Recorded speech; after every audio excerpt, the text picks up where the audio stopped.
হযরত আবু বকর রাদিয়াল্লাহু তাআলা আনহুর বাসায় চলে গেলেন। হিজরত করার উদ্দেশ্যে রাসূল সাল্লাল্লাহু আলাইহি ওয়াসাল্লাম আবু বকর রাদিয়াল্লাহু তাআলা আনহুর বাসায় চলে গেলেন। আবু বকরকে দরজায় ডাক দিতেছেন, আনা আবু বকর, আবু বকর তুমি কোথায়?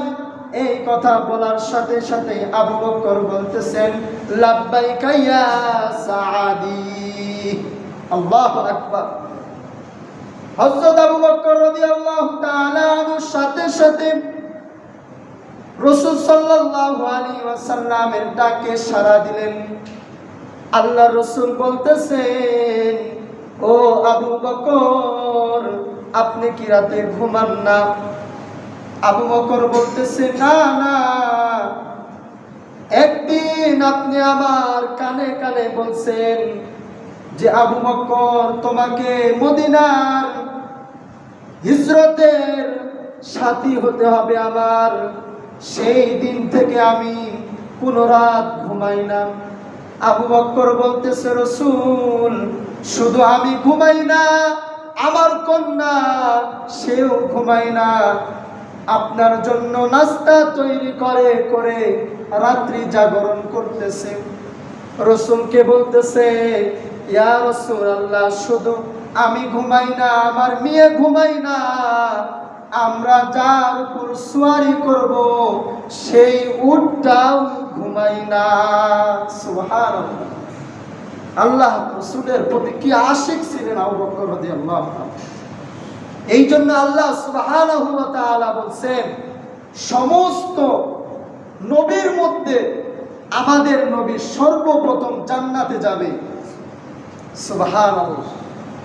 আর সমস্ত উম্মতের মধ্যে সর্বপ্রথম যেই মানুষটা জান্নাতে যাবে সেই মানুষের নাম হলো হযরত আবু বকর রাদিয়াল্লাহু তাআলা। রাসূল সাল্লাল্লাহু আলাইহি ওয়াসাল্লাম আবু বকরকে সঙ্গে করে নিয়ে হিজরত শুরু করে দিলেন। মদিনার পথে যাচ্ছেন।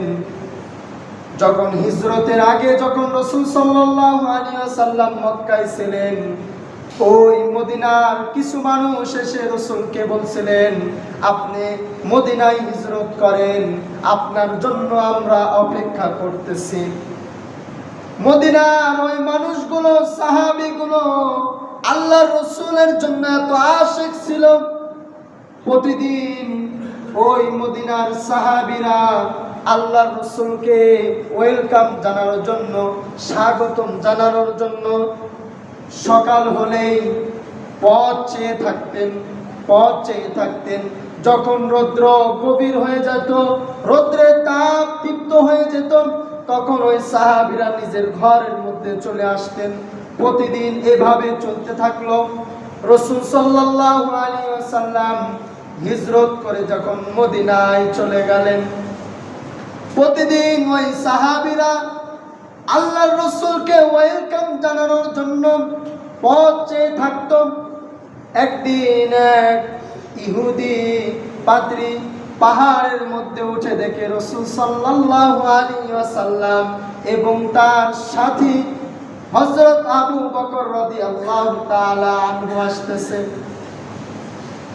এটা রাসূল সাল্লাল্লাহু আলাইহি ওয়াসাল্লামের সাহাবীদেরকে ওই পাদ্রী বলে দিল।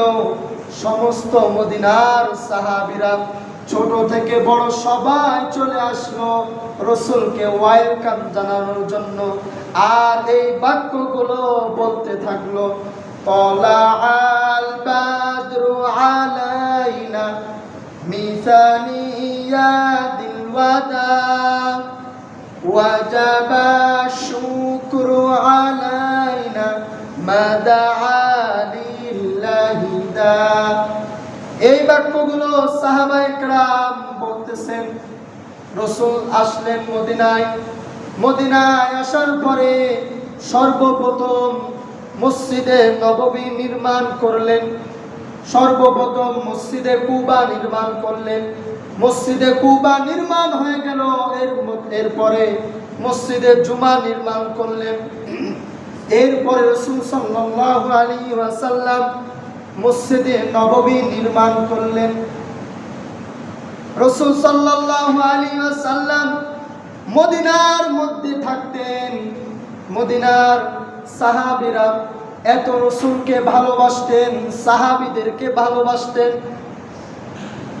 ওই সাহাবীরা রাসূলকে বলছেন যে কোন সাহাবীর যদি কোনো ধন সম্পদ না থাকে, আমরা মুহাজির, আমরা ওই সাহাবীদেরকে আমাদের ধন সম্পদ দিয়ে সাহায্য করব। সুবহানাল্লাহ। মদিনার সাহাবীরা এত ভালোবাসতেন। যখন রাসূল সাল্লাল্লাহু আলাইহি ওয়াসাল্লাম এখান থেকে থাকা শুরু করলেন, তখন অনেক সাহাবী মক্কা থেকে মদিনায় হিজরত করলেন।